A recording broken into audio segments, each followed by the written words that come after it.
I woke from my slumber, the soft touch of the sun's light warming my face. For a second, I shut my eyes and called for the inky blackness of sleep to take me back into its cool, loving embrace. A tiny sliver of memory welled up in my mind, and I knew I had to restrain myself. I had attended the formal graduation ceremony, but that one class was still not quite over. Just one more exam and I'd be free. Abandoning my desire for further rest, I dragged myself out of bed and quickly disrobed for a bath. The warm water soothed me, the tiny current washing the faintest stream over my bare chest. The warm water soothed me, the tiny current washing the faintest stream over my bare chest. Steam filled the air, giving it a thick and heavy scent, as the heat imbued my pale skin with a delightful pink hue. I got dressed in one of my favorite outfits, a black shirt, black slacks that were form-fitting yet soft, and over it all a brilliant white duster. It takes courage, I thought, to wear this coat. White clothes are so easily stained that to wear something like this shows my absolute confidence that nothing will go wrong. I strode outside and slithered into my car. Despite my fashion sense, I preferred utility and comfort to appearances and drove only a plain sedan. It was probably one single color once, but years of wear and tear had rendered its appearance much like a Jackson Pollock painting. I've always found Japanese cars quite durable, so I made sure this was one, though I couldn't remember the exact make. It doesn't matter, though. The only thing that mattered now was the drive. It was a bit long, but that was just fine. Having that time to mentally prepare myself was quite often beneficial. And given that this was the last exam I'd be taking, I intended not only to pass, but to perform as well as I possibly could. After all, where's the fun if I'm not even trying? That's the sentiment I felt as I pulled up to my old college, which loomed imposingly. How laughable, I scoffed lightheartedly, entertained by the sight. Still as proud as ever, aren't you? I enjoyed it. Seeing a place I had spent many years at was like running into an old friend. I merrily entered the building I needed. I knew it well, and could predict who would be waiting for me. This was good. Despite my nostalgia, I intended to get this over with as soon as possible. I meant business, and though some say that business and pleasure shouldn't be mixed, I knew that I would find no greater pleasure than to be done with this. I entered the room with overflowing confidence, welcoming the opportunity for one last challenge. I was wrong about my earlier prediction. Rather than a familiar face, I was met with a woman I had never seen before. She wore a dark gray suit and sat casually on one of the desks, sleepily looking over the papers in her hands. She was clearly tired, and I could tell that she'd be just as happy as me to finish up here and leave. She gave a quick speech, then handed me a booklet. The exam was even easier than I thought, and I finished it quite rapidly. With a slight flourish, I handed it back to the woman, who seemed satisfied. My work was done, and I left happily, bidding the bedraggled lady a good night. That felt a little strange, as I hadn't noticed the sun setting, but time often eludes me, so it didn't bother me any. Ah well. I didn't feel like exiting the way I came in. I couldn't remember where the back entrance was for a second, but the memory quickly returned to me.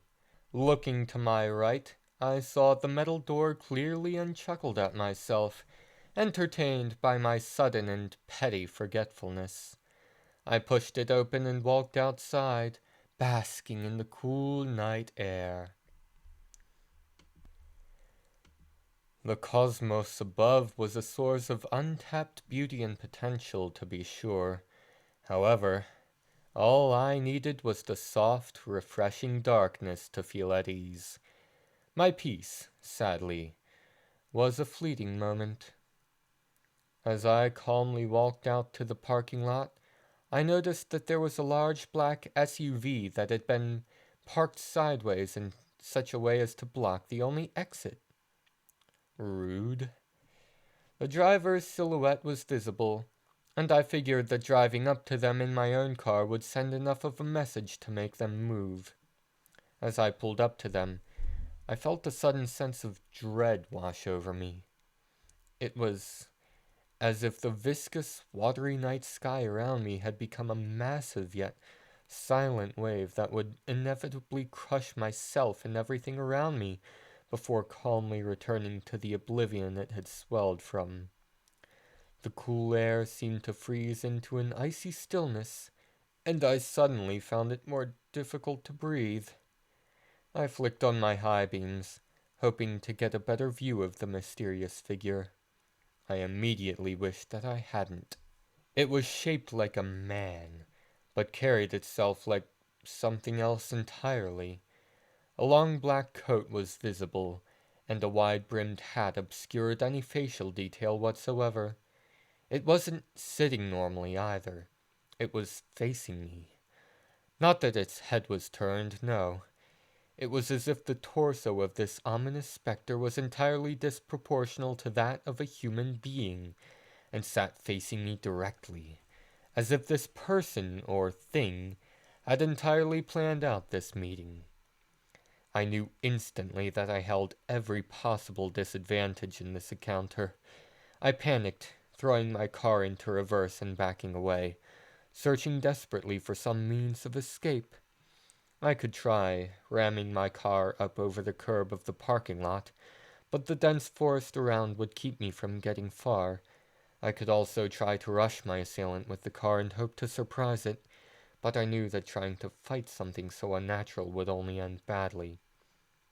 My best hope was to combine the two plans and race my car over the curb near the other car and around my shadowy attacker. I looked up to assess my chances, and my heart sank. With just one horrible instant, I had learned everything I needed to, and everything I had hoped not to. That thing that shaped itself like a man was standing in front of its car, and it looked about 8 feet tall. It leaned on a long black staff. I immediately recognized what was happening. This was a nightmare in every sense of the word.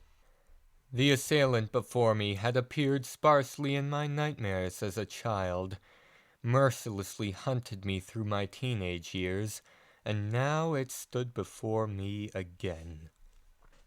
I had tried everything I could to cure my nightmares, but few things could prevent my nightmares without hurting me in other ways. Eventually, though my most memorable dreams were still harrowing nightmares, they lessened a great deal in intensity upon my 16th birthday, and I hadn't dreamt of this figure since. What scared me most, though, was that no matter what I did in my dreams of this abomination, they all ended with me suffering an intensely painful demise. I had been stabbed, shot, strangled, electrocuted, poisoned, frozen, burned, and slowly torn into shreds, all by this one horrendous fiend, this incomprehensible shape that faced me down. It wasn't human. I had never seen its face, but I had attacked its body in more ways than any true man could withstand. No, this false man was something else entirely. Something old and spiteful, beyond any tales of gods or devils, and not meant for the eyes of mortal men. Then I came to a realization. I was dreaming. That much was certain, given the sudden shift from day to night, the rapid loss of temperature, and the presence of my old tormentor. However, I had recently begun to dream lucidly. Once I was aware of the dream, I could warp and bend the world of the dream around me, as an author bends the flow of ink when creating their own worlds. Given this knowledge, the possibilities were endless. I began to giggle, feeling a rush of excitement. Looking at the false man before me, I felt an overwhelming amount of pure hatred well up inside of me, and I let forth my will for revenge, desiring for a wave of fire to burn the spectre away and warm my freezing joints, which had begun to ache from the icy chill around me. Nothing happened. Maybe I just wasn't going about it the right way. I focused inward and outward at once, trying to merge with the world around me, but I simply couldn't. Feeling an unusual sense of powerlessness, I frantically willed the world around me to pause for a moment, stopping time itself.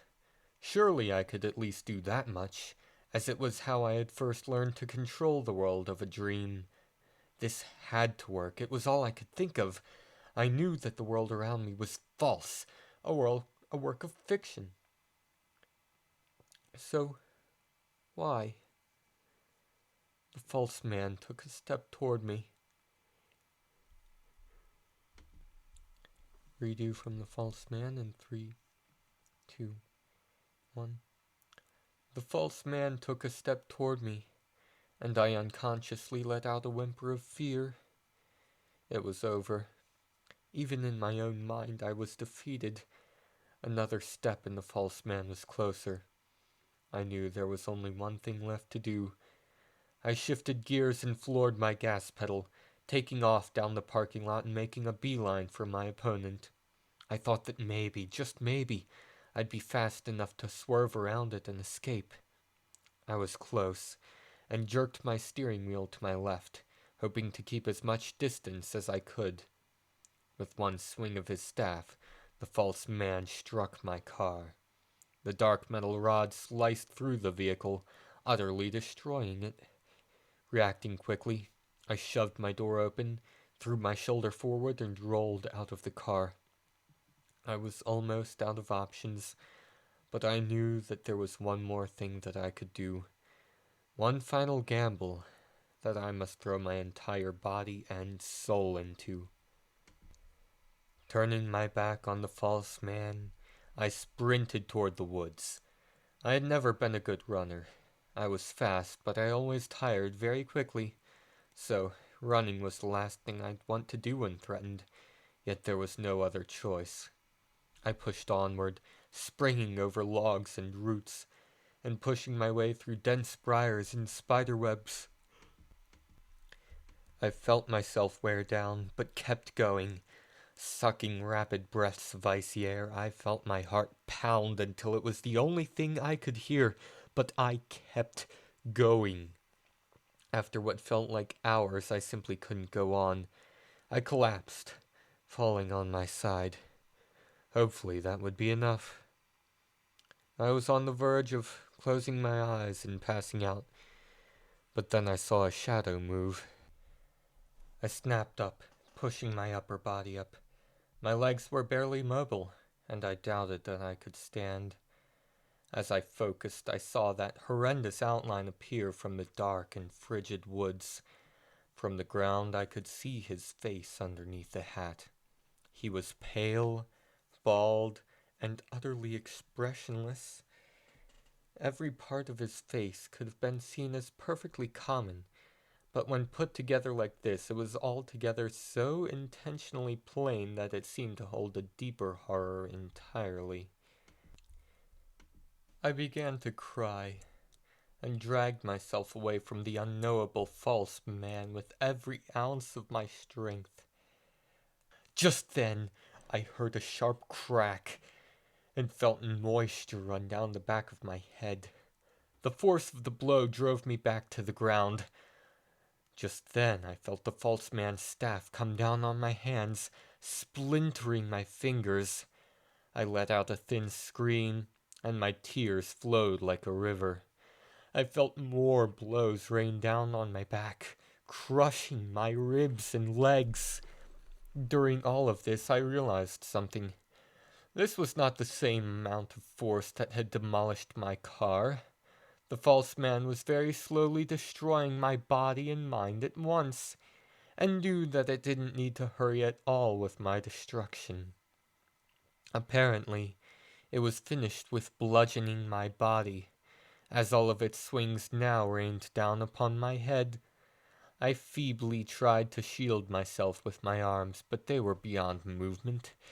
Each heavy, blunt strike of that accursed metal rod stole a little bit of my consciousness, and I knew that I would soon lose it all. I could almost imagine the headline. Local man beaten to death in forest. No known suspects. I began to feel as if I had earned such a disgraceful send-off for letting myself be cornered in such a humiliating way. The world around me was fading, and all I could see was the empty, desolate forest in front of me as all color, all life slowly drained from the world and my body inside. Wait, what was I thinking? This is my dream. This is my world. No, it's not. If it was truly mine, I could do more. But I've already done so much. Can't I keep going just a little while longer? No, it's over. I know I'll wake up from this dream when I die, so just let it happen, and I'll be free. Please, I just want to live.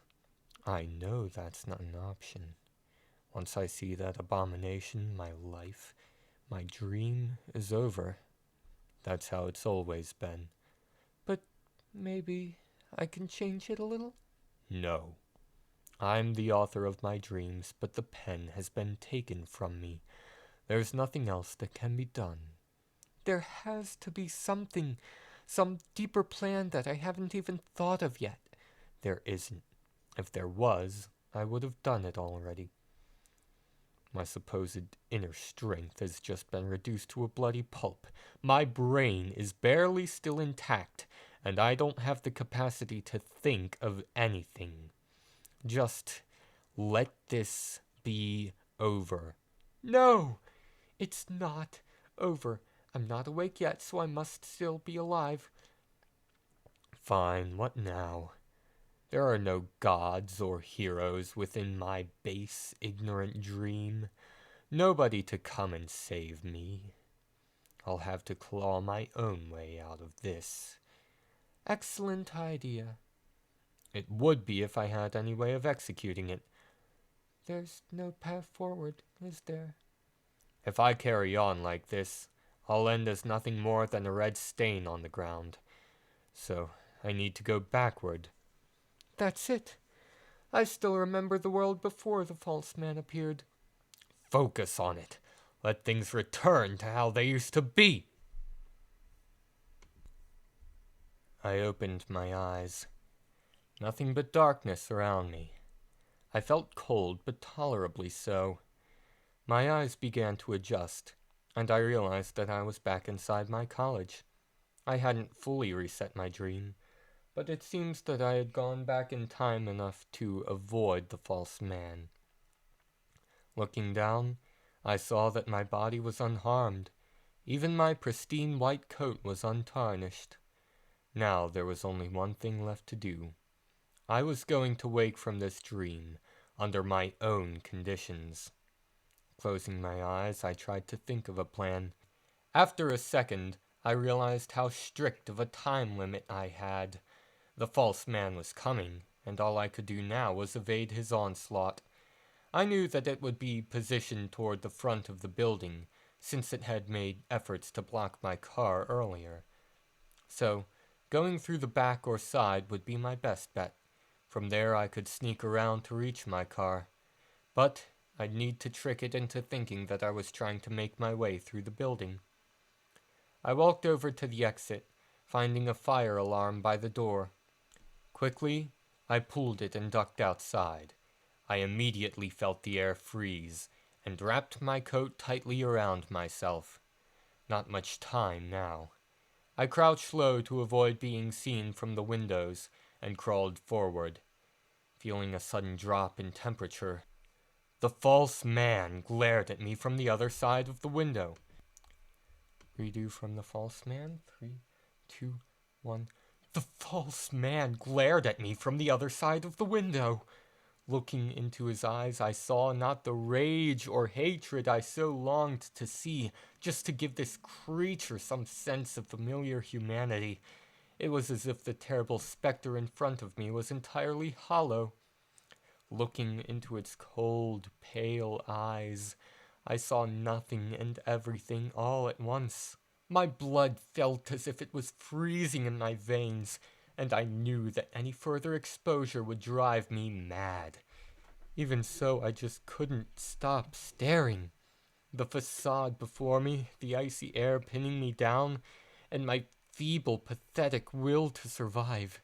Even though I had tried to enforce my earlier decision to survive, was I really strong enough to earn that right? A light, instinctual twitch in my right leg gave me all the answers I needed. I willed my leg to move again, and with a gentle kick to the wall, I rolled myself over. The oppressive atmosphere weakened slightly, and I saw my chance. Forcing myself to stand, I began to march. It was like walking through molasses with weighted boots, but I had come too far to stop now.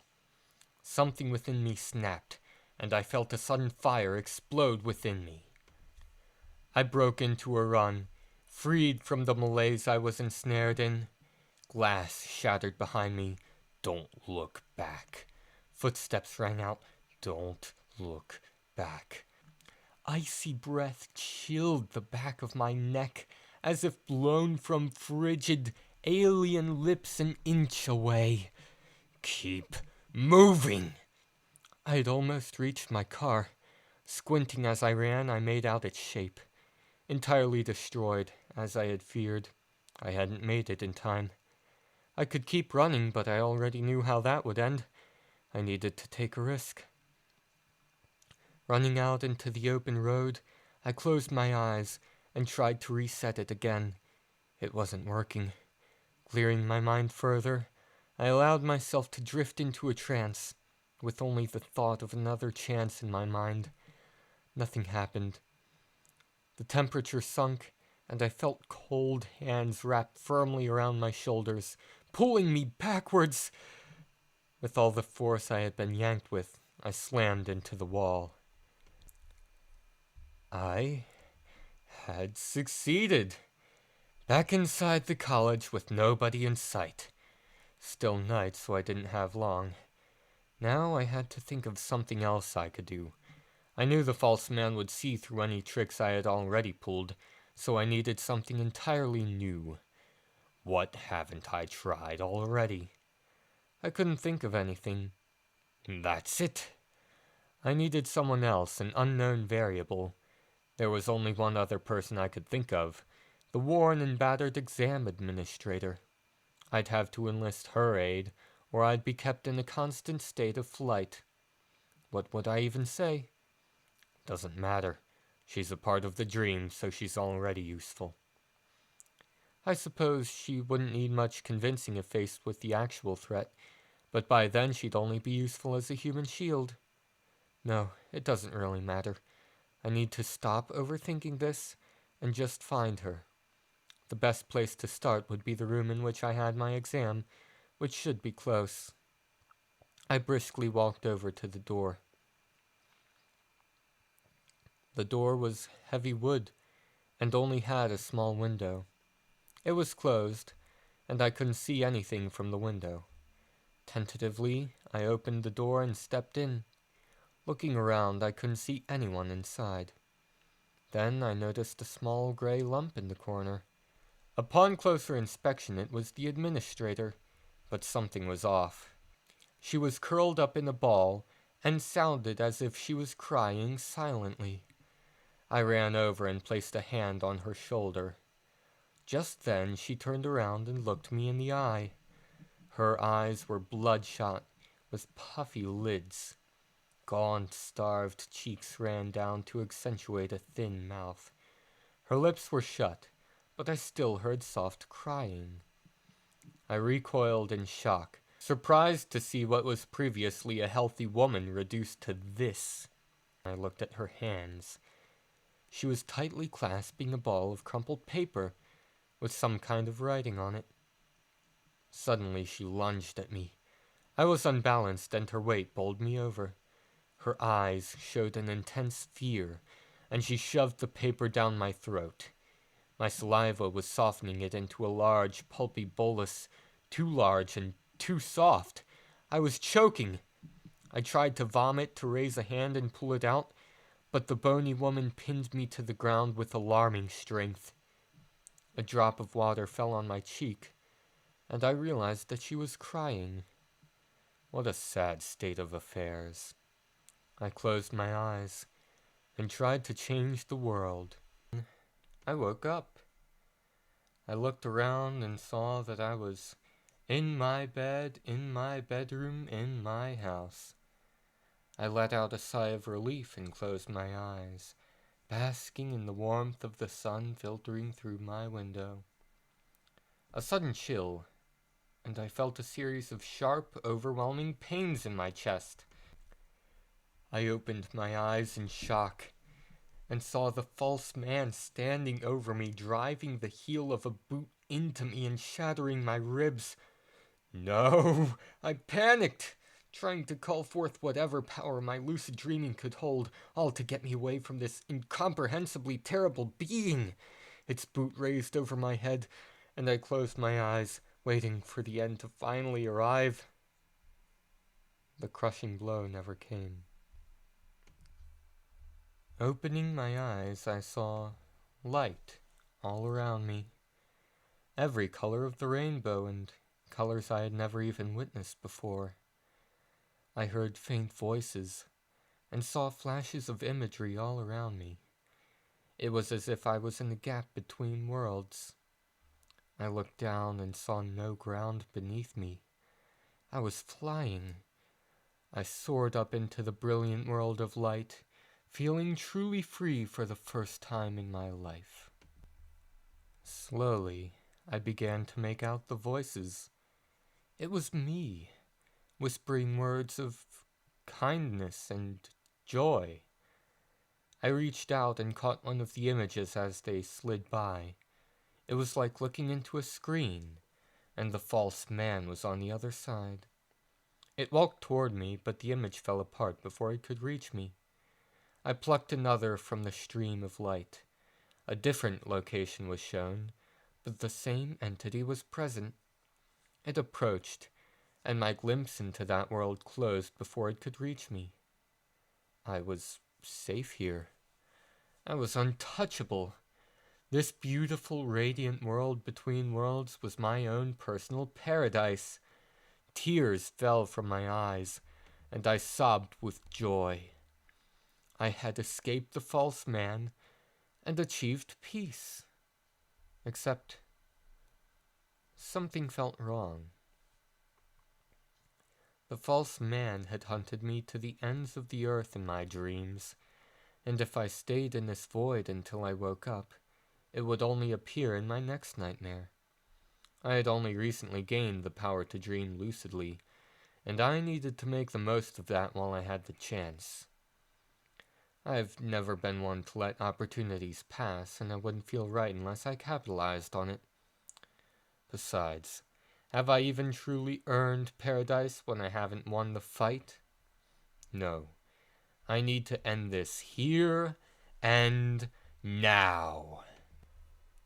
I'll take a stand, and I'll win this fight. If I don't, I can at least die as a man instead of a harrowed animal. That settles it. I closed my eyes and let myself fall out of the sliver of light which had protected me so flawlessly.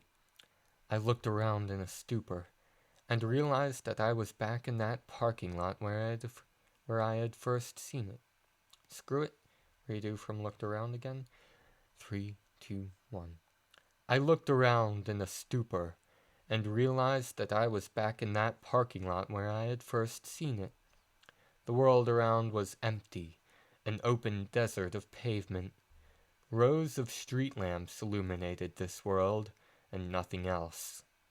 The false man stood a few 100 feet away, and slowly walked toward me. I willed change after change, reset after reset, and the entire world bent to my will, flipping on its axis and bending in shape, calling forth whatever phenomena came to my mind. Dense jungles sprang up, only to wither away into arid deserts, which were summarily buried underwater as little islands sprung up, sending armies of men and beasts alike crashing through the ever-shifting scenery. I brought forth lakes of fire and brimstone, rolling tides of unfathomably deep water, blanketing storms of thunder and lightning, and walls of blinding snow and ice, accelerating and slowing and stopping time until the entire concept seemed meaningless. The cosmos above flared with light, as countless stars burst into novas. I stretched the very limits of my mind until I felt as if my soul would split like an atom and dissolve into nothingness. I could have brought the very universe around me to absolute ruin and desolation, and it would all have been for nothing, for even through my very finest efforts, through infinite power, that insidious false man kept walking. And it was even closer now. It never flinched, never stumbled, never showed any emotion or weakness. And despite all I had done, it never even blinked. I screamed with all of my heart as I felt the very essence of my mind shatter. There is no path forward. I need to go back. Yes, how foolish of me. I was exhausted, physically and mentally. I had burned all of my energy away on delaying the inevitable. I mustered my entire will around that one mantra, piecing my sanity back together bit by bit. One more reset, one more tactical retreat, and I will end this. I closed my eyes and let the reset happen. Except, when I felt it slowing down, coming to an end, I forced it to keep going. I felt the warmth of the gap between worlds, the boot on my chest, the time I had spent within my college, and the tragic downfall of that poor woman. The horrific beating I had suffered in the forest, and even the exam itself, all undone. It was as if all the damage I had endured, both physically and mentally, was being recovered tenfold. I lost my concentration, and the reset ended with me on the doorstep of my old college. How laughable, I scoffed lightheartedly, entertained by myself. Still as proud as ever, aren't you? I turned around and walked away, abandoning the nightmare that lay ahead of me and going back. Back to my home, back to the state in which I belong. Climbing into my car, I felt a sudden chill as a large black SUV pulled up beside me. Not this time. I strapped on my seatbelt, threw my car into reverse, and peeled out of there before my pursuer had a chance to react. I turned onto the main road and drove it up to a highway exit, where I took off. The roads were oddly empty, but I wasn't taking any chances. I sped down the barren freeway as fast as my car would go, heading back in the direction of my home. I hadn't fully reset the dream, but I felt instinctively that reaching my home would either grant me salvation, or at least provide me the chance for one final stand. Either way, this battle would soon come to an end, but I'd end it on my terms. I felt the glorious, honest warmth of the sun on my face, and slowed as I approached the highway exit I lived closest to. The drive was delightfully uneventful, and I was able to rest. I was coming up on my house, and pulled into the driveway. Suddenly, a tunnel opened up beneath me, and I was already going too fast to stop or turn away. I felt an icy chill sweep over me, and I looked into my rearview mirror to see the false man standing... Redo from standing in 3, 2, 1. Standing calmly behind me. The tunnel ahead led into a large open area which spiraled downward. The road was very tight, and there was no guardrail. I realized that I was meant to accidentally drive over the edge and die in the resulting fall, but I would not accept that.